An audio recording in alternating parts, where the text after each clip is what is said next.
as we've been saying, the US and Russia, they're talking again after several years of silence. Can you tell us, are these talks about more than simply resolving the conflict in Ukraine? Is it more about the US and Russia essentially positioning themselves as, these two global power brokers? I think the larger picture that emerges here is that this is about the normalization of relations between the United States and Russia. There's already talk about a return of American energy companies to Russia, lifting of economic sanctions. But of course, all of that hinges on ending the war in Ukraine.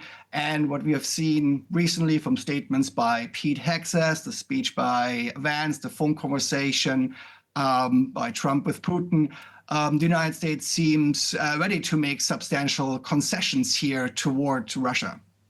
So what is at stake here for the US and why the US seems so determined to push for negotiations when the conflict in Ukraine is still raging? Does that relate to what you just said? Essentially, it's about money and normalizing relations.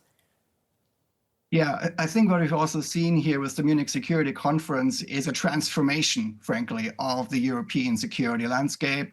The United States wants to strategically reduce its footprint in Europe. They want to put responsibility for European security onto the Europeans.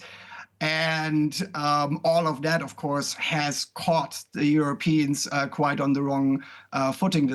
We're seeing quite panicked diplomatic reactions here.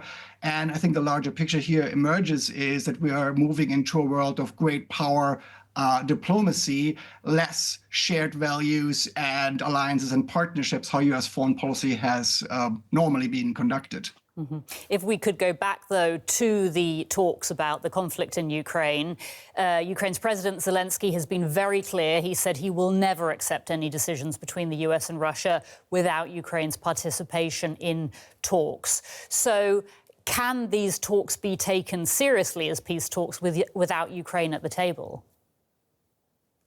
I don't think they can be taken serious as really diplomatic solutions for this conflict.